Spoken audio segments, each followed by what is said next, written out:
What's up, guys? It's your boy Grandmaster Jordan back again with a brand new episode of the Holocron Radio. Welcome back, guys. It's a brand new week. We are here. Friday is tomorrow. At the time of this recording, it's Thursday. But yeah, here we are. And welcome back. Holocron Radio episode 11. Ah, I gotta tell you guys, this episode is different. This episode is already, it's got me going. It's taken me, so as I'm recording this today, Thursday. So you guys will get it in the morning when you guys wake up, you guys will have it, whatever the case may be. But I'm doing this Thursday. And the reason why I'm doing it today is because the new way I'm doing this podcast is taking me longer to write the podcast out and everything like that. Because I handwrite my podcast episodes. Just because I do notes, things I want to talk about, whatever the case may be. But for this episode, we are entering the new era for the Holocron Radio podcast. Starting with this episode, we are going to be expanding the podcast, introducing new segments every week for the podcast. The goal is to expand even more into the Star Wars universe, so you guys can get more knowledgeable, more news, more info, whatever the case may be. I want to be that guy for you guys. So this is going to be a little bit of a longer episode. So just, if you guys are rocking with me, if you rock with me through the 20-30 minute episodes, I think you guys can rock with me for another 20 to 35 minutes, whatever the case may be. Anyways, I appreciate you guys. Remember, like, follow, share. Let's jump. So today's main topic, we're going to be talking about Luke Skywalker's first Jedi students. So we're going to go back to the very beginning of Luke's new Jedi Order in Legends. We're going to be talking about who the original students were, why did Luke choose them, where did they come from, which students became great, which students fell, how did the original class lay the foundation for the new Jedi Order. And basically, we're going to go through that and everything. Small disclaimer, I am currently in Omaha, Nebraska. I'm here for work, so that's why I'm not in my normal room, whatever the case may be. So here I am. I've been traveling, but I wanted to make sure this episode got put out and everything like that. So, yeah. So this is going to be the new format. I want to talk about the new format for Holocron Radio. The new format for Holocron Radio is going to be starting with weekly Star Wars news. So any Star Wars news that happens throughout the week, I will report it to you guys.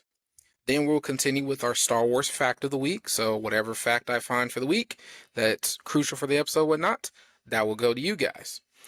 The Grandmaster's take. The Grandmaster's take is basically my hot take or my personal take on a certain subject in Star Wars, and I will tell you guys about it. I think a lot of people want my opinions on certain things, so I'm going to give that. Then we're going to have our main topic. Then we'll have our Jedi of the week. And then we are going to do something completely new. Holocron Radio reads a Star Wars hot take. So I'm going to find a random user, whatever the case may be. It might be from Facebook, it might be from Instagram, TikTok, whatever. I'll also make sure that they get the proper credit for their hot take, whatever the case may be. But I'll read their hot take and then we'll discuss it in the podcast. And then, of course, we'll end the podcast with that. We'll talk about the next episode and so forth and so forth. So that's going to be the new format going forward. So it's more content, more Holocron Radio, more of everything for you guys. And, like I said, I'm very excited for this. I've put a lot of work into this. I've done a lot of research this week, and man, here we are. This is what it is. So, without further ado, let's jump in and open the Holocron.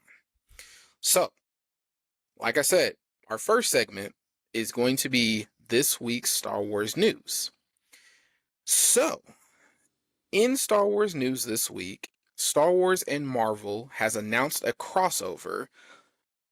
Lucasfilm and Marvel announced Star Wars Marvel Hope Assembles.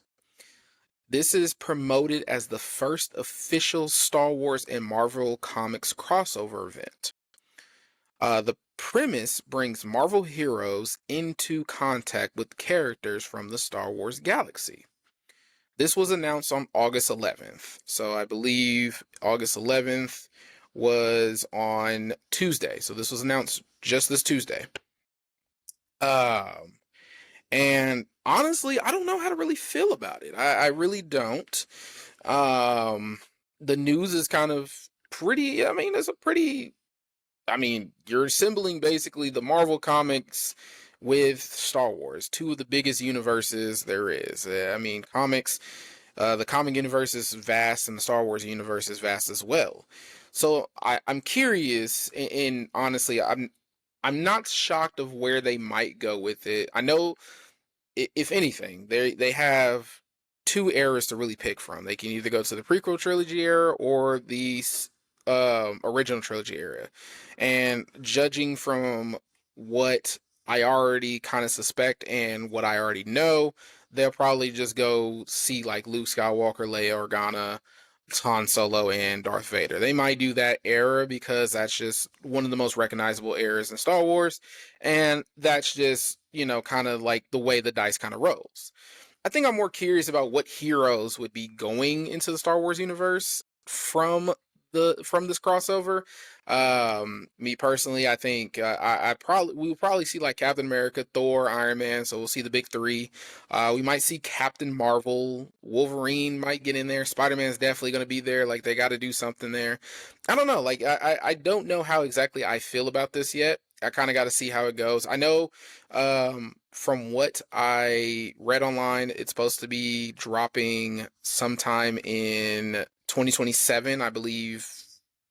I want to say the first of the year, around January, February. So I would have to go back and look, or if you guys want to go ahead and look at that. So, yeah, this something there. I don't know if you guys know this, but back in the day, Marvel did produce some of the Star Wars comics, and then they stopped. Now, this is the reason. I don't know why they stopped, but this crossover event is really huge because this is the first time that they've done it for the new canon. I think that's the premise here and stuff like that. So the Disney canon, whatever the case may be. And then, again, I'm just speculating here, but we might even see these heroes go into the sequel trilogy era. Maybe see Finn, Rey, Poe Dameron, an older Luke, an older Leia, Chewbacca. So we might see that, some action there. I wonder who the main villain might be. So I'm very curious about the direction that they're going to take this in. So I guess we'll just sit back and watch. But yeah, um, the Star Wars Marvel crossover. And then we also have video game news as well. Star Wars Zero Company releases on August 27th. So that's 2 weeks away. It's a single player turn based tactics game where you command an elite squad. The game is set during the Clone Wars. Are you guys interested? Me personally, not really. I don't know. Like Star Wars games are hit or miss now with me. I really think they should do a Battlefront 3. I think that would be a dope game to play. I'm more excited for the third Jedi series game following what's that man's name? Jedi Survivor, Jedi I can't think of his name right now, but it'll come to me. It will come to me. I'm more interested in that game, so hopefully we get some announcement of that game next year. But I'm not really a big turn-based game guy either way it goes. And unless I'm playing Yu-Gi-Oh! Like I love Yu-Gi-Oh! So if I'm playing that, we're all good. But yeah, no, I'm not really big on the whole turn-based game, especially on a big console type of situation. So I don't know. And you know, I don't know. Like this just doesn't seem like a game for me. I don't. You guys, let me know how it plays. If you guys have early access or if you guys are able to play it, let me know. Like let me know how it plays. Maybe I'll cop it just to see. But yeah, that's just not something for me. Whatever the case may be. So yeah. All right, we're gonna move into our Star Wars fact of the week. In Star Wars Legends, Luke Skywalker officially established his Jedi Proxim on Yavin 4 in 11 ABY. He only had 12 students, forming the foundation of what would eventually become the new Jedi Order. Unlike the Masters of the Old Republic, Luke didn't have thousands of years of established uh, Jedi knowledge or experienced masters available to help him. Much of that had been destroyed or lost during the Jedi Purge and the Empire's reign. Luke was essentially rebuilding an extinct institution while simultaneously figuring out what his version of the new Jedi Order would be. Sorry, I gotta turn the page here. That makes his accomplishments with the Jedi Order, the new Jedi Order, even more impressive. This is an organization would eventually defend the galaxy against the likes of the Yuuzhan Vong and countless other threats that all began with Luke Skywalker and his original 12 students. Okay, so before we continue, I gotta tell you guys a secret, and it's not much of a secret. I love the new Jedi Order. I have done extensive research on Luke's travels trying to recreate the Jedi, trying to rebuild the Jedi. I love that. I love that story, and I love the new Jedi Order. I love the Yuuzhan Vong invasion. I love it all. I love it. I love it. I love it. The reason why I've done so much extensive research into this particular subject is because, as you guys know, I'm writing fan fiction, and my character, the character that I'm writing right now, he is going to have to rebuild the Jedi Order from basically nothing. And the journey that Luke takes to do that is basically like the lesson I have to figure out, like, where do I want to go with my story? And I think another thing that I think a lot of people kind of forget is that, like, when the Jedi Purge happens, I don't think a lot of people understand what exactly a purge is. And I think I gotta kind of explain that. When Palpatine, excuse me, when Palpatine ordered 66, the Jedi, after their complete and final defeat and he's the Emperor, he raided the Jedi Temple. He had holocrons taken out, scrolls, knowledge, like thousands of years of knowledge just taken away from the Jedi Order. And then the Jedi Temple just kept getting ransacked by looters and smugglers, whatever the case may be. So a lot of the stuff found itself on the black market. So when Luke Skywalker comes and starts trying to piece together this order, he has to start from nothing. And it's not like, and what makes it so hard, and I always hated this part, it was like, there is so many Force ghosts, or so many Jedi, like Qui-Gon Jinn, Yoda, Obi-Wan Kenobi, even Anakin Skywalker is a Force ghost, while Luke Skywalker is like struggling to put an order together. They could have gave him some type of insight. Nope, it was just like radio silence. And I'm like, really? That's what we're doing? But yeah, I think it's very impressive that Luke, despite all the failures of the Legends universe, because there was a lot of it, the new Jedi Order was able to maintain through a lot of different conflicts. And it all starts here. It all starts with when Luke Skywalker went to these students. And I think that's very impressive. Let me know what you guys think.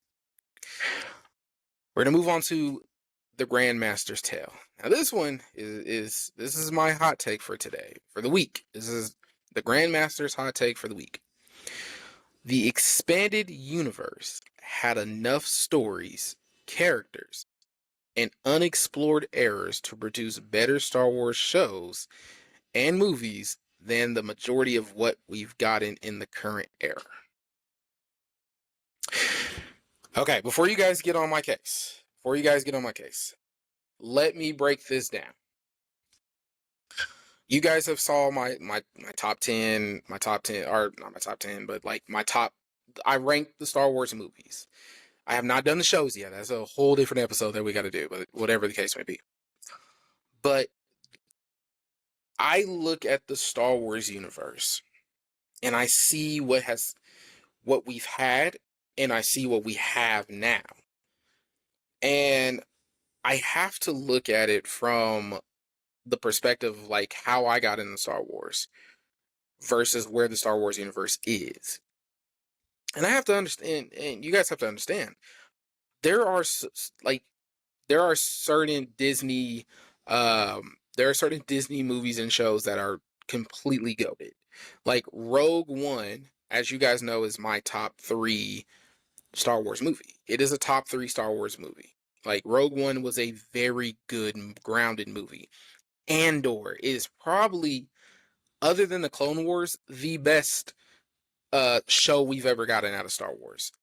I enjoyed The Bad Batch, I enjoyed Rebels, and I enjoyed Maul. But I feel like now we're digressing further and further away from, like, what is the future look like for Star Wars type of thing. I'm very excited to see like what Starfighter's going to bring us, what era that looks like, but I'm also like very hesitant as well, because with each good project that Disney does, there is a bad project waiting to happen. Because you gotta take the good and the bad with it. And don't get me wrong, there is a lot of different things in the expanded universe that obviously didn't make sense, whatever the case may be, or it feels like power scaling, as a lot of people like to point out. Those are amendable actions that you can amend when you're putting a book to live TV or live action. A lot of guys, like I had one guy, when I did my Thrawn episode last week, I talked about how I believe the Thrawn trilogy could have been the original, or it could have been the sequel trilogy that we should have got. And a lot of people were like, no, it wouldn't have worked, or whatever the case may be, blah, blah, blah, blah, blah, because Star Wars writing does not translate well into movies, or it never has, or whatever the case may be. And the thing of it is, how will we know if we don't try? Because I can usually let a lot of stuff go, but I feel like that is an excuse to just like, we're just gonna blow by what's going on. When I look at certain movies, like one of my other favorite franchises is Harry Potter. I love Harry Potter. The books are so detailed and immersive. Now, when you get to the movies, a lot of that stuff is left out, correct. But it still makes for a coherent movie. It still looks good visually. And I don't think, like, I don't think Harry Potter fans, and if you guys are a Star Wars and Harry Potter fan like myself, whatever the case may be, go Gryffindor. I think we can agree on this. There is no bad Harry Potter movies.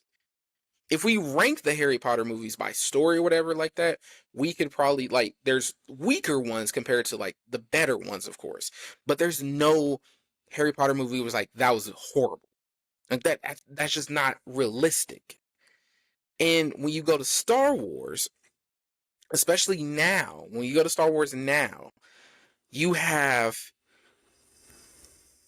the GOAT trilogy, which is a lot of people's favorite, the original trilogy.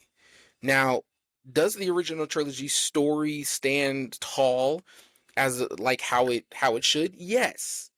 But visually, I mean, we still got to remember, visually, that is the 1970s, 80s.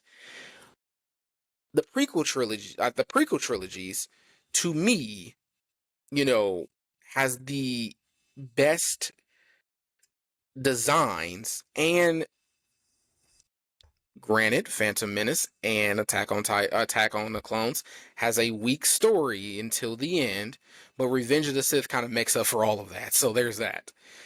But then you get to the sequel trilogy, now visually stunning, but story lacking. The story is lacking in the original, in the new sequel trilogies. And the other issue of it is that, again, there is no direction right now about where we're going to go after, before, whatever the case may be. I've heard rumors that Starfighter is projected to be somewhere after the sequel trilogy, so that's what I'm hoping for. I'm hoping we get some type of nuance on that part. But the reason why I say the expanded universe had, the stories that could have filled TV and movies for years is because it does. You could have brought on these authors as advisors to help direct certain actions. You could have changed certain things in these books to make them better for screen time. And I think when you if you go look at the Percy Jackson movies, like that's another series I love. If you go look at the Percy Jackson books, then go look at the movies and then compare that to the series that they're making with Rick Riordan, by the way, you'll see the stark difference in like the book to TV ratio type of thing, but they still keep a lot of the elements from the book in the TV show and everything like that. Of course, the TV show is a little bit watered down, whatever the case may be, and some people are mad that there are changes or whatever, but you got to understand, you got to like there would be tremendous changes if the books were to become movies and everything. I think a better direction too, if you really wanted to, this is just my idea. I've had this idea for a while. You could take the expanded universe books, create animated movies like Clone Wars style or even cartoon style, like the 2003 the Clone Wars show. Make those some animated films, get some good voice acting around it, and then you can sell them off as legend stories. So they're not canon to the Disney canon per se, but they are stories that people would go watch or whatever the case may be. You can do that. Like, you have that ability. I think Disney is missing a huge opportunity for that.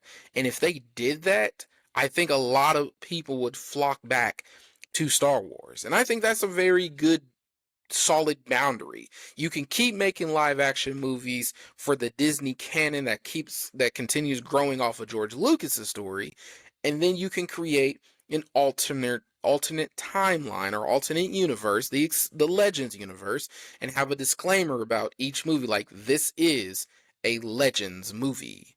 And I feel like that's a better idea. There's so many stories that could be told. We could watch an animated version of Luke Skywalker's New Jedi Order. We can watch the Yuuzhan Vong invasion. We could see the early years of Anakin and Obi-Wan, or even Obi-Wan and Qui-Gon. We could see those stories come to life. We could see an animated Knights of the Old Republic show. We can see the Jedi Academy series that we played on the video game become a show. We can see The Force Unleashed become an animated 6-part series. These are just ideas that I have, and you could literally put a disclaimer, legend, story only, not canon, whatever the case may be, and people would flock to go see it. That is my hot take. I promise you, I feel like that is a great, like, a grade A middle ground type of situation. Like, let me know what you guys think about that in the comments. Whew. Now, we're going to move into our main topic, which is Luke Skywalker's, basically the foundation that made the New Jedi Order. What is this origins? And I'm going to give you the origin story of the New Jedi Order. We're going to start with why Luke Skywalker rebuilt the New Jedi Order in Legends. That's going to be the very important, that's a very important part to how we progress here. So Luke emerged from the Galactic Civil War as one of the galaxy's only trained Jedi. Now, were there other Purge survivors, whatever the case may be? Yes, but they were a little bit older, whatever the case may be. But he was the one, mostly trained. He was taking over the mantle of Jedi. During the Thrawn era, or Thrawn trilogy,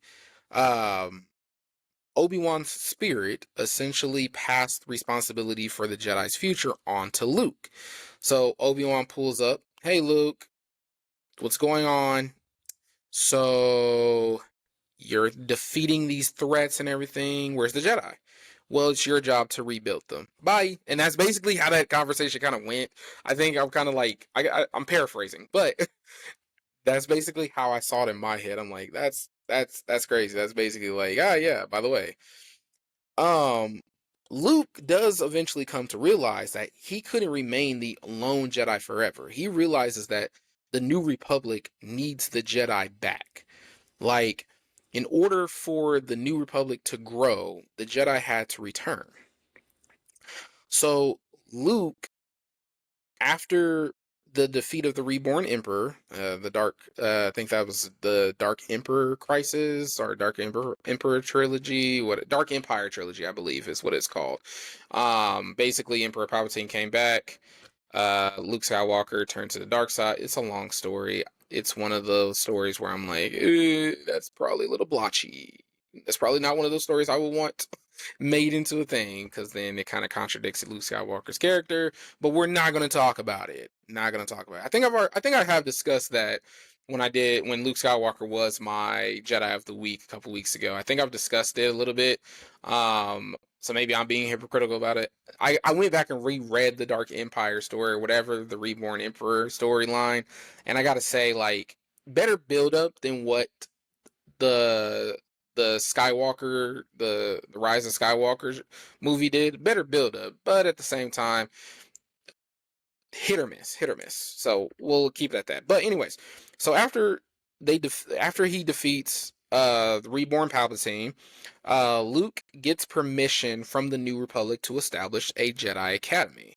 So basically, he goes to the New Republic Senate, and he's like, "Hey, I want to rebuild the Jedi Order. Needs to start with an academy. I would be the primary teacher. Yay or nay?" And they're like, "Yay," because I mean, it's Luke Skywalker. Luke Skywalker has saved basically the galaxy numerous of times up to this point. I mean, he's been saving the galaxy for like 11 years. Let's be real. You know, he blew up the first Death Star. He beat Thrawn. He beat Darth Vader. He beat Emperor Palpatine twice. So I mean, my man's he's on a generational run at this point. So why not bring more people like him to the Garden? So there's that. So then,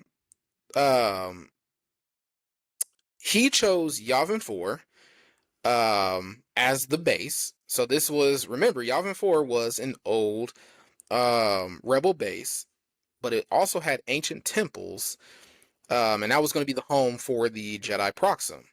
I never know if I'm saying that right. Proxium Jedi. I'll just call it Jedi Academy if I can't say it. What I think it's Proxim. It might be Proxium. Proxium. We're gonna go with Proxium. If it's not, correct me. Anyways, but yeah, that's where he's gonna build the home. So the official Academy date, as a lot of Star Wars people establish it, is 11 ABY. So basically, 11 years after the Battle of Yavin. So, mind you, the Battle of Yavin takes place in 0 ABY, or basically the Battle of Yavin is in 0. So, and Luke Skywalker was 19 during that battle. So, like, Luke Skywalker was 19. So then, here we are 11 years later. Luke Skywalker is now 30, starting his Jedi Academy. Luke started with 12 students. So 12 students started. Now, mind you, before I get into the students and everything like that, I gotta tell you, I can only 10 of the students of those 12 original are confirmed. If you go look for the 12 students, only 10 of them are confirmed as original students, because the other 2 was basically like recruits that were not named during the run of basically Jedi Search, whatever the case may be. Whatever. But forewarning there. So don't get mad when I'm like going through the list and you're like, wait a minute, you're missing 2. No, I explained it, and I'll probably explain it again later down the line. Whatever. So then, unlike the old Jedi Order, Luke was initially the primary teacher rather than one master training one Padawan. So Luke Skywalker's new Jedi Order was very unorthodox from the original Jedi, and we'll get more into that as we go dive deeper here. But initially, like, he's the teacher, and his 12 students are following him. He has to lead the class. It's basically like Yoda leading like younglings and like small groups and everything like that, and then they pair off and go become Padawans with another Jedi. There wasn't none of that at all, or yet I'll explain more later. So we'll talk about the first 12. Let's talk about them real quick. So one of our first 12 candidates is Gantoris. He was a human male. He was a really early recruit. He came from El Shah. He was extremely powerful in the Force, but he was also very suspicious of Luke Skywalker. He had visions warning him about a dark man who he misinterpreted these visions as referring to Luke, which is why he was suspicious of Luke Skywalker. Well, the actual threat was the spirit of the ancient Sith Lord Exar Kun. I will explain more later. Kun manipulates Gantoris, who in turn begins to experiment with dangerous Force knowledge.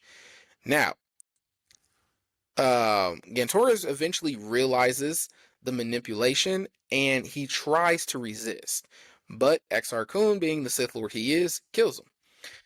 His death became one of Luke's first major failures as a Jedi teacher. Gantoris showed Luke that rebuilding the Jedi meant rebuilding safeguards against the dark side too. And I think that is a lesson, ladies and gentlemen, in like, whoa, that took a very sharp detour. I think it's an interesting lesson because, I mean, Luke, that was, again, like I said, that's an early student for Luke. And losing one of your early students like that already off rip is hurtful because it's like, oh my gosh, am I a failure? Whatever the case may be. But hope shall prevail. We will move on to Streen. So Streen, another human male, lived as a hermit on Bespin. The reason why he lived as a hermit was because his Force sensitivity caused him to constantly sense the thoughts and emotions of people around him. So his Force power was so overwhelming, so he decided to go into isolation to not deal with that. But Luke Skywalker came to him and teaches him how to control his power and his connection to the Force.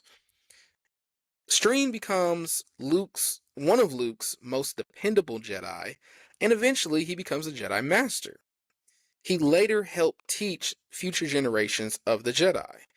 Streen represents exactly why Luke's academy was needed. Force-sensitive people existed across the galaxy with nobody left to teach them.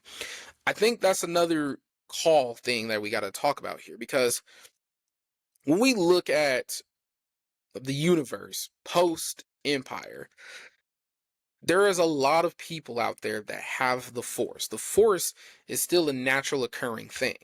You're born with it or you can learn from it, whatever the case may be, the Force is still there. And of course, if the Empire knows you have the Force, they'll basically make you a Dark Jedi, or in the Disney sense, they'll make you an Inquisitor. But here, for these purposes, like, now you have no formal training. You can't go to the Jedi and everything. You can't go to the old Jedi. So Luke Skywalker is like finding these individuals with these amazing abilities who don't know what they're doing with them. And he has to teach them how to be connected to the Force, how to feel the Force, do everything that he was taught when he was coming up as a Jedi. And basically that is the teaching point that he has to provide for a lot of these guys. Then we're gonna move on to, let's see. Oh, we're gonna move on to Cam Solusar. Cam Solusar is one of my favorite Jedi from the New Jedi Order. I don't really talk about him much, but I will. He's a great guy. I like him. He was the son of a Jedi, Rannick Solusar. So Rannick Solusar was a Jedi during the Clone Wars era. He escaped the purge and he fell down to the dark side. He had a son, his wife. Well, he fell to the dark side when he had a secret son. Okay, let me backtrack. So his dad, Rannick Solusar, was a Jedi from the prequel Jedi. He had a secret wife and had a child, Cam. And when his wife died, he turned to the dark side and he escaped the purge, and him and his son went into hiding. Well, then, shortly before he died, he redeemed himself with the help of another Jedi Master. Well, Cam had as he was coming to the academy and everything, he had previously fallen under the dark side as well. Luke helps him return to the dark side. Or, sorry, not the dark side. Luke helped him return to the light side, and he became one of Luke's most trusted Jedi. Eventually, he marries a woman named Tion. Talk about her next. Cam became a major instructor of the new Jedi Order and played a huge part in training the younger Jedi in, like, basically Jacen Solo and Jaina Solo's younger years. So he was a prime example. Cam is a prime example of Luke's belief in redemption. Luke does a lot of redeeming, like true and true throughly, unless you cannot be redeemed. Like, you have to be completely unredeemable, Jacen. Sorry. But anyways, Luke believes in redemption. Like, this was his core belief. And Cam is one of those guys where I truly loved his story, his full circle story, and I loved his marriage to Tion Solusar, which we're going to talk about now. Tion, I call her Tion. It might be something else, but whatever. Tion was one of the most important parts of the new Jedi Order. And I'm going to tell you why. She wasn't that powerful in the Force. She was strong, but her strengths relied into her intellect and her mind. She became basically the historian for the new Jedi Order. She was a magician, a scholar, and a Jedi. She dedicated herself to recovering the history of the old Jedi Order. She married Cam. She became an instructor, and it also showed what Luke also needed in his new Jedi Order. He didn't need just fighters and whatever the case may be. He needed people like Tion to pick up the pieces of the Jedi Order, and she did extremely well. By the time we get to the Yuuzhan Vong invasion, she has scrapped together a lot of the lost art of the Jedi and helped craft what the new Jedi Order's foundation with Luke's help and everything like that. She's a very important piece to not just the early Jedi, the early new Jedi Order, but also the growing new Jedi Order as it grew into the expanded universe and into the New Republic. Then you have Karana T. Karana T is definitely a different breed because she was from Dathomir. Now, mind you, I gotta tell you guys, you're gonna be like, wait a minute, Dathomir? Yeah, so Disney basically forgot. I don't know if they forgot, but I don't know what the whole foundation thing of it is, but I can't remember if by that time the Clone Wars had already killed off the Dathomirians, if the Dathomirian witches, if Disney had already acquired the rights for it. I have to go back and look, but whatever the case may be, in the expanded universe, Dathomir witches were basically left alone. So she was a Dathomirian. She was a member of the Singing Mountain clan. So there's different clans on Dathomir. She grew up with a completely different Force tradition because, remember, the witches of Dathomir used basically a darker side of the Force, but magic. It was basically magic of the Force, while the Jedi used traditional Force, whatever the case may be. But she became one of Luke's early Jedi. And she also showed how Luke's order incorporated other Force traditions. As the story progresses for the New Jedi Order, or for Luke Skywalker, and for his other Jedi like Jacen and everything, there's so many other different Force philosophies in the universe that it gets incorporated. Instead of being like forbidden or whatever, he incorporates that because he himself is learning and he wants to make sure he's inclusive of everyone. T basically became a Jedi Knight and then a Master. She fought during the Yuuzhan Vong War, and then after the Yuuzhan Vong War, she establishes her own Jedi Proxium on Dathomir. So I love how her story came to an end because it's a very happy ending and more Jedi to be taught. You know? Then we have a very interesting Jedi. This one is very interesting, and I need to. I've always wondered this, but I gotta figure it out. But we're here we go. His name is Dorsk 81. Dorsk 81, yes. He is a Nomite from Nome who use cloning technology to basically like they clone themselves different, like as you can see, he's 81. So there's 81 versions that he's cloned throughout the lifetimes. And they basically stick to very strict regulated schedules. Individuality is like non-existent. I always wondered if these were like the basis for the Caminonians from Camino, the cloning, the cloning geniuses that clone the clone army. I've always wondered if these guys were the established, or was the Attack of the Clones already came out. I wanted to go back and see. I'm actually going to see this. I actually need to see. So we're going to do a little bit of research right now. A little bit of research. Because I feel like I found another, what's it called? I feel like I found another piece of the puzzle to my George Lucas argument. Let's see. So here we are.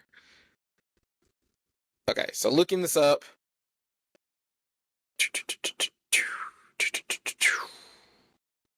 Let's see. Okay, so it does not seem like they're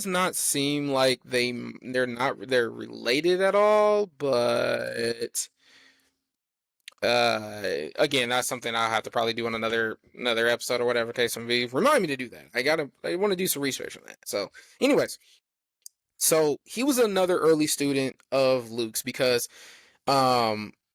he discovered he was force sensitive, and coming from a cloning planet or whatever, it was very unique, but yet he was considered an outsider. It wasn't very welcomed upon. So he went to the Jedi Academy. He was an early student of Luke's, and he eventually became a Jedi Knight. Well, there was an attack on Yavin 4 by Admiral Dulles. She's a bitch. Excuse my language, but man, I hate her. If there's a Star Wars, I love Star Wars, but if there's one Star Wars character I hate, it's her. She sucks, man. Like, it is not that she's a greatly written character. She's basically the Star Wars expanded universe version of Dolores Umbridge. Whatever you want to make that case of. But anyways, so she attacked Yavin 4, and Dorsk 81 acted as a vocal point for the Jedi. So the Jedi that was assembled with him. He channeled the collective force energy of the assembled Jedi and successfully, this is insane lore, he successfully force pushed 17 Imperial Star Destroyers out of the system, which ultimately killed him, unfortunately. Like, that was a lot. It drained his natural life force. That's insane lore. But check this out. His clone, Dorsk 82, leaves known to join the Jedi Order. So, like, did he really die? You gotta read the story. It's funny, but happy for him. Okay, so then we go into Corran Horn. Corran Horn, he's hit or miss for me. I kind of like him, I kind of don't. It depends on whatever it is. He was a former Corsec officer, which he was a Corellian security officer. He became a famous rogue squadron pilot. He was the descendant from Jedi heritage. If you read I, Jedi, the book, it kind of like catalogs his story a little bit more in a better sense for it. He was very gifted in mental influence and illusions in the Force. He eventually became one of the new Jedi Order's most important masters, and he later served on Luke Skywalker's Jedi High Council. So when Luke Skywalker had to create a High Council for the Jedi, he served on it. Cool dude. I remember him getting married, having 2 kids. So his story is, pretty cool. I like, like I said, hit or miss because of the story wise. Nothing wrong with him personally. It's just hit or miss. Then there's Brachus. Brachus was also another early student. He had connections to the remnants of the Empire. Luke saw the darkness inside of him and tried to save him and tried to help him. Brachus failed and to overcome this darkness, and he left the academy. He later became involved with the creation of the Shadow Academy. The Shadow Academy story is another book. Like, I think it's another trilogy book or whatever the case may be. It's basically Brock is creating his own uh, Sith Academy type of thing and taking Jacen, Gianna, Lubaka, and Tino Ka when they were Jedi younglings or Padawans and taking them to try to influence them into Darksiders and everything like that. Great book series, by the way. So yeah, Brockus was definitely another failure. Sorry. Then you have Kyle Katarn. You guys remember Kyle Katarn, right? Right. Jedi of the Week. Yeah. He was actually, fun fact, Kyle Katarn was our very first Jedi of the Week. Welcome back. He was a former Imperial who defected and joined the Rebel Alliance. He trained as a Jedi. He was a very early Academy person. He stepped away from the Jedi for a little bit because he was afraid of his dark-sided nature and he didn't want to turn to the dark side. But he later returned to the Jedi and became one of Luke's most trusted Jedi masters. He later became a major Jedi instructor and he trained Jaden Korr from Jedi Academy. If you guys don't know what Jedi Academy is, it's a great immersive game that lets you take control of Jaden Korr, create basically your version of him. He was a Jedi recruit for the new Jedi Order that took down some really major villains and stuff like that. He was even in a couple books too, so great stuff. He served on the Jedi High Council, so another council member. He was one of the most accomplished Jedi of Luke's order. That's why I love Kyle Katarn. He's one of my favorite characters from the new Jedi Order. The dude was a boss. That dude was a spy. He was a pilot. He was rugged. He was everything. That was a Swiss Army knife for the sky for Luke Skywalker. Like, let's be real here. Then you had Madurin. Madurin was an Anx Jedi. She served the Jedi for years, and she fought in the Yuuzhan Vong War. And she was still on the Jedi, but she became a military advisor. That's where she thought her place would be. But again, another alien creature who obviously, wanted something to basically be a soldier and still be a Jedi. So that's what she got. The other two students, we don't know their names, but hey, they are part of the reason why we have the new Jedi Order. So whatever the case may be. So now we're going to talk about a couple of students that came later. So these are the three students that came after the fact. So we're going to start with Kip Durin. Kip Durin hate is kind of strong, but you guys do the self thing. You'll figure out why we, like, a lot of people from the expanding universe and Legends community kind of hate him. Whatever. He was discovered by Han Solo on Kessel. He was very powerful in the Force. He was a student to Luke. He was another student that got manipulated by Exar Kun, but Exar Kun was more successful with him than Gantoris because the man stole the Sun Crusher. What is the Sun Crusher? The Sun Crusher was an Imperial super weapon. You gotta love how many super weapons there is in Star Wars. Now, here's the problem with this super weapon. It was the size of a starfighter, just under the size of a regular starfighter. It was capable of destroying entire star systems by forcing target stars to go supernova. Exar Kun took Kip Durin, made him steal this, and he destroyed an Imperial system that contained Caridia, a planet. He destroyed a whole entire system. Crazy, right? He eventually returns to the light side, though. Luke Skywalker in his redemptions, like, sometimes you just gotta be like, damn, why are you redeeming people? So he returned to the light side. Luke allowed him another opportunity to be a Jedi. He did become one of the new Jedi Order's most powerful masters. And during the Yuuzhan Vong War, he became a major philosophical rival to Luke. Let me rephrase that. Basically, he challenged the philosophy of Luke Skywalker's way of handling the war a bunch of times. I can't remember exactly how it was challenged. I have to do a really reread and everything like that because I plan on doing a rereading of the New Jedi Order to create another episode about the New Jedi Order, but that's down the line. So I got to reread why like they were at odds. But yeah, they were at odds during the Yuzon Vong war. But that's Kip. Then you have Seagal.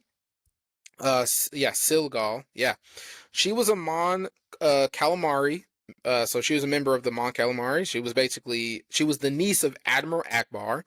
She was extremely powerful in the Force and gifted in healing, and she became the New Jedi Order's greatest healer, and she served on the Jedi High Council as well. Great Jedi, very peaceful, great healer. That's there. Seagal was basically a she was a saint. She was very good at her craft and everything like that. And every time she was on there, it was a breath of fresh air. I loved her interactions with the main core cast and everything like that. And I would love had to have seen her be brought to the big screen. Whatever. Last but not least, Mara Jade. You guys know who Mara Jade is. I did. She was our Jedi of the Week as well. But just in case you forgot, Mara Jade was an Emperor's hand. After the Empire fell, she needed to hunt down Luke. She didn't get to kill Luke because she ends up falling in love with Luke. She ends up joining the Academy. And I believe her first master, if I remember correctly, her first master was Kyle Katarn. And I believe that was who trained her to become a Jedi Knight. She also, during the Yuzon Vong invasion, she fought in the Yuzon Vong War. She also married Luke Skywalker. They gave birth to a son, Ben Skywalker, and eventually met her demise to Darth Caedus or Jacen Solo down the line. But during the time that she was a Jedi, she was one of the most important Jedis because she kept Luke Skywalker very grounded. And we've had these discussions about grounding and everything, and she was the most grounding person for him. And she also challenged his philosophy because, remember, she's an Emperor's hand, she's an assassin, she's got a different mindset than what Luke has. So, those interactions were always awesome. So, yeah, those are some of the other students that came along and everything like that. Now, we need to talk about this Exarchon crisis. I told you guys we would talk about it. Here we are. Exarchon was a ancient Sith from way back when. I could do a deep dive on him later on, but right now, he was basically, his body and spirit was basically buried in Yavin before, unbeknownst to Luke. So when the Proxim was built, it was built near his tomb, and his spirit was unleashed. So Kun manipulates a couple of his students. That starts off with Gintaris and then Kip, who was the more successful student. Exarchon even attacks Luke and puts him in a coma for a while. So now Luke's students are like, what do we do? Well, Luke's students had to function without their master. And ultimately, they had to combine their abilities to defeat Exarchon for good. And the crisis forced Luke's students to become a community instead of a collection of students. I think that's where Exarchon kind of helped the situation a little bit better. He really helped drive home the point that we cannot be individuals anymore. We have to work as, like he said, a community, a family. We need to work to help our master and help our fellow students overcome this dark and heavy spirit. This is what comes with the territory. And I think that first lesson and I think, yes, did Luke fail Gintaris and whatever? Yes. But I believe that first lesson also pushed him to be a better master. And that ultimately helped his students become better students and better Jedi Knights and better Jedi Masters themselves. So realistically, thank you, Exarchon, because you are the reason why the New Jedi Order was not a failure. So there's that. So we move into Luke Skywalker's Jedi Academy and New Jedi Order was basically a fundamental different Jedi Order than what the old Jedi Order was. If you look at the old Jedi Order, um, the old Jedi Order used to recruit very young, like damn near newborns. If they sense the Force, whatever the case may be, they became known through propaganda and everything as baby snatchers, and it's kind of true, but whatever. They had a very strict hierarchy. The Jedi Temple was on Coruscant, so very institutionalized. They had excuse me, they had very big restrictions on attachment and love and marriage, as we all know how that worked out. There used to be tens of thousands of Jedi around the planets and everything like that. Yeah, or the galaxy area. Jesus, there was centuries upon centuries of knowledge. The Jedi collected knowledge like it was a piece of candy, basically. They had the large Jedi Council, and they had formalized training traditions. Like, when a Jedi Knight becomes a Jedi Knight, to become a master, you needed to successfully train a Padawan, and that could take forever or it could take whatever. So a lot of that was what the old Jedi was. Luke basically had to throw all of that out the window. The new Jedi Order early on, Luke recruited everybody that I said were adults. These are full-grown people that already had families and careers going on. Like, these wasn't no kids off the street. These were grown people that either helped, like, some of them helped out with the rebellion. Some of them had regular jobs. These are guys that needed Luke, and Luke needed them. Some had touched the dark side. Some came from other Force traditions. Students trained together. Luke had limited surviving Jedi knowledge at this time. And Yavin 4 was much less institutionalized than Coruscant. Eventually, they moved back into the Jedi Temple on Coruscant, but that's not till later on. They didn't need the strictness of the Jedi Order. They needed the freedom of it.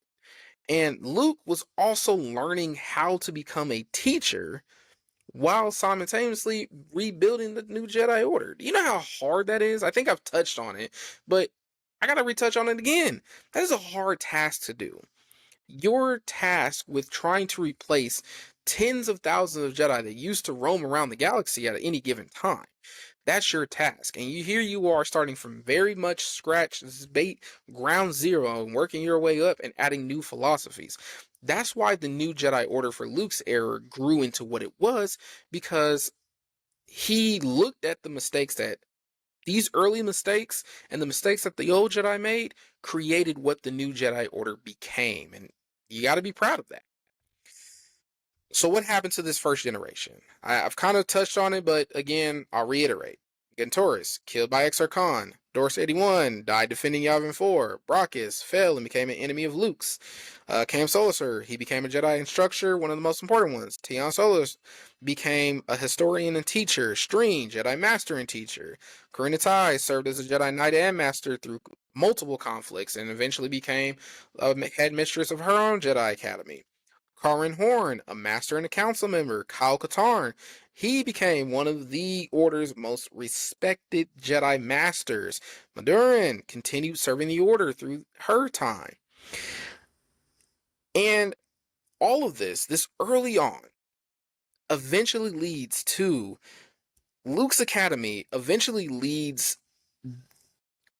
his early academy eventually becomes the new Jedi Order. And that new Jedi Order eventually starts confronting conflicts after conflicts like the Imperial Remnants, the Dark Jedi, Exar Khan, Shadow Academy, Yuzan Vong, the Second Galactic Civil War, the Lost Tribe of the Sith, Abeloth. The Order would go on to produce other Jedi too. Like this, his foundation for this, other Jedi comes after. Leia becomes a Jedi. Jacen and Jaina Solo, Anakin Solo, Ben Skywalker, Tahari Vila, Lobaka, Saba Saban. Like, we get so many other Jedi that come after. It grows. And it all started, and it all goes back to the original 12 Jedi that Luke Skywalker was able to train and to grow into the new Jedi Order. And that is an awesome feat to think about. And another thing of it is that, like, his Jedi Order never grew to the amount that the old Jedi did, but a couple hundred Jedi is still better than nothing, and I will take that, right? Yeah. Wow. So yeah, that is the origin story of the new Jedi Order from Luke Skywalker's Legends run. So, man, I love the new Jedi Order. I don't think you guys understand. Now we're gonna move into our next segment, the Jedi of the Week. Our Jedi of the Week is Anakin Solo. Someone I am so sorry I forgot who asked me about Anakin. Have I done this yet? I told him no, but I'm glad I'm doing this. Anakin Solo is front and center. We gotta talk about him. I've talked about Jacene. I've talked about Gianna. I have not talked about Anakin, and here we are. So Anakin Skywalker. Sorry, Anakin. Anakin Solo was the youngest of Han and Leia's kids. So he's the younger brother to Jacene and Gianna. He was named after his grandfather, which, mind you, I want to remind you that his grandfather is the great Anakin Skywalker. And it was very hard for Leia to name him after the namesake because it comes with a lot of, baggage. But he was born extremely strong into the Force. You start to see the similarities. He was trained at the Jedi Academy. He was a very skilled with machines and mechanical systems. I wonder where he gets that from. As a child, he played a very important role during the Corellian crisis and helped defeat the threat at Centerpoint Station. I'll explain that at another time. Anakin's approach to being a Jedi, was through action, instinct, compassion, and responsibility. This young man sounds like his grandfather and Han Solo. He was a very promising young Jedi, especially during the Yuuzhan Vong invasion. He had arguably one of the best young relationships that came out of the expanded universe with Tahir Vila. He played a very important role into discovering the Yuuzhan Vong weakness to the Force, because at first, when the Yuuzhan Vong invasion, it seemed like they didn't have the Jedi could not combat them. They felt like the Force was disconnected. Anakin Solo figured out how to use the Force against the Yuuzhan Vong. He was even selected to lead a very dangerous strike mission against a dangerous Makor strike team on a mission to destroy a Voxan queen. The strike team included Jacene, Gianna, Tahiri, Tenel Ka, Lobaka, Zeke, Alama, and a couple others. He's leading this team, by the way. I just want to point that out. During this mission, he sustained very fatal wounds and he sustained very fatal wounds, and he sacrificed himself so his strike team could get out. And during that final stand, he becomes, as described, radiating with Force energy to destroy the Yuuzhan Vong in that vicinity. He was only 17 years old, by the way. He was only 17 years old when he died. His death devastated the Solo family and Tahiri. You gotta remember, this death was when Anakin Solo died, it affected not just the Solo kids, it affected the new Jedi Order, and it affected the readers. We was like, whoa, we thought losing Chewbacca during New Jedi Order was crazy. Losing Anakin Solo, you can imagine how Han Solo was taking that. Han Solo did not take this well, but that's a whole different situation. Anakin Solo is still one of the biggest what-if stories in Star Wars, in the expanding universe. The reason why is because we never got to see his full potential. Anakin Solo, if he survives the Yuuzhan Vong invasion, could have probably rivaled Luke Skywalker. And honestly, he was on trajectory to be as strong as Anakin. That's how strong Anakin Solo was to his namesake. And he had a lot of similarities. And I think what's cool about Anakin Solo, one of my things I liked about Anakin Solo was those similarities that he had with not just Leia and Han, but also similarities he had with Anakin Skywalker when he was a Jedi. The compassion, the instinct, the mechanical incline. These were things that he got from his grandfather's side. He got that from his grandfather, and he was probably a direct image of that. But, of course, all things have to come to an end, unfortunately. But Anakin Solo is our Jedi of the Week. We're going to move into our last segment. Holocron Radio reads a hot take from the internet. So, I found a guy, his name's Colleen. His TikTok is king_Colleen. This was a Star Wars hot take he made on, looks like June 22nd of 2025, so last year. He says that Dave Filoni's fascination with Ahsoka and Anakin will prevent him from ever being the right person to lead Star Wars forward. Shout out to Kayleen, but that was a hot take, man. That's a hot take. Hot take. And I mean, I gotta look at it. I gotta look at the facts. He is a little too attached to them, especially Ahsoka. We've gotten a lot of Ahsoka content throughout the years of her debut from Dave Filoni. I don't know. Like, he might be onto something. And there was a lot of criticism surrounding Ahsoka when she was first created to now and everything like that. Like, don't get me wrong, Ahsoka has become a household favorite. But this is different. This is very different because now we have a show about her. She was in a lot of different things. She was in Rebels, Star Wars Clone Wars. She had her own Tales of the Jedi situation. She was even in the Book of Boba. She was in Mandalorian. There's a lot of pieces surrounding her. And don't get me wrong, I love Ahsoka myself, but he might be onto something there. I think the real question we have to ask ourselves is, there's two questions we got to ask. We got to look at it from the perspective, like, is this preventing Star Wars from moving forward? Yes. But also, is this also preventing future Star Wars fans from coming into the fandom if we're staying in the same era? And I think the other question we have to ask is, can Dave let go of his era of characters to embrace new ones? And I feel like when you're a story writer, when you're a writer, or if you're doing any type of writing, if you're doing any type of character development, I think certain characters you grow really attached to, but you also have to say goodbye to them. I think there comes a point when you're writing, like I've written plenty of stories where I've killed off characters where I'm like, man, I shouldn't have done that. But I also didn't grow, like, sometimes you don't have to grow attached to those characters. Everyone's writing process is different, but I feel like in this situation, Anakin and Ahsoka returning multiple times and everything, it also plays into another crazy thing that I've had, and I'll explain that in a different situation. But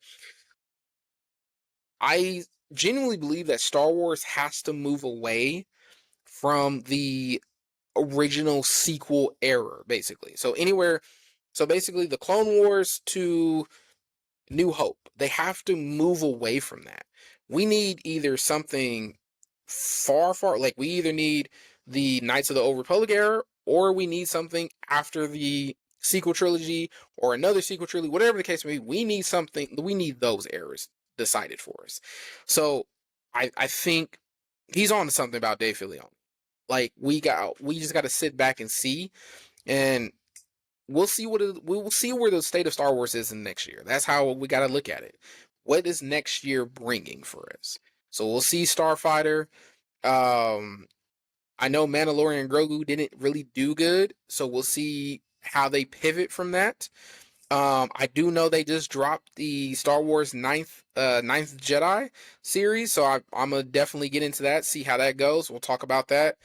And yeah, hot take. You gotta love it. Gotta love it. Drop your hot takes. Tell me yours. So, anyways, man, this new format, it's a little bit long. It's work. This is work, but I appreciate you guys for sticking with me through it all, through all the hard work. I appreciate you guys listening. I appreciate you guys watching. I appreciate you guys. I love you all. I thank you all. This new format is here to stay. I'm going to continue working on my craft. I'm going to continue getting better, because we're only 11 episodes in. Imagine where we're going to be at when I'm 22 episodes in, or where I'm 33 episodes in, or 40, 50. I can't wait to be there. And I want you guys to follow me through this journey. And again, I love you all. Leave your thoughts, leave your comments, leave your hot takes. If I find some that are very enjoyable to read, watch, whatever the case may be, you might find that in an episode of mine. So just be prepared for that, and I will shout you out.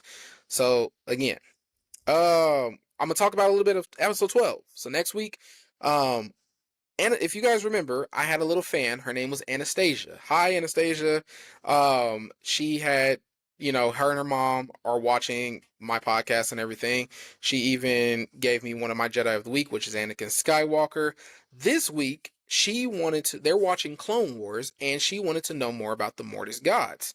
And so, episode 12, we're going to be discussing the Mortis gods. We're going to be discussing the Father, the Son, and the Daughter, and I'm even going to throw in Abeloth because she also ties into Mortis through the Legends universe. So we'll also take a look at that next week. And then I will also, guys, I have a interview coming up with a Australian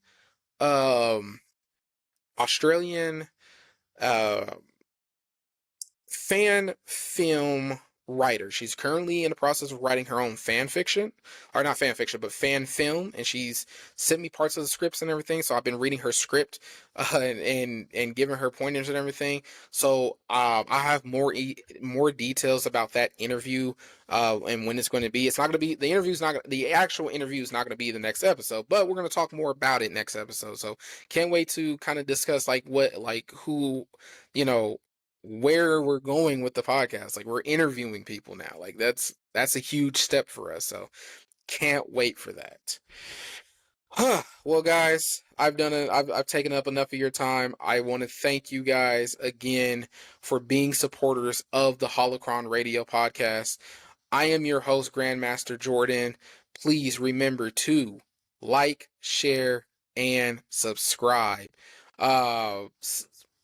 Hey, whatever the case may be, always remember the Force will always be with you. You guys have a wonderful Friday, a wonderful weekend. I'll see you guys next week.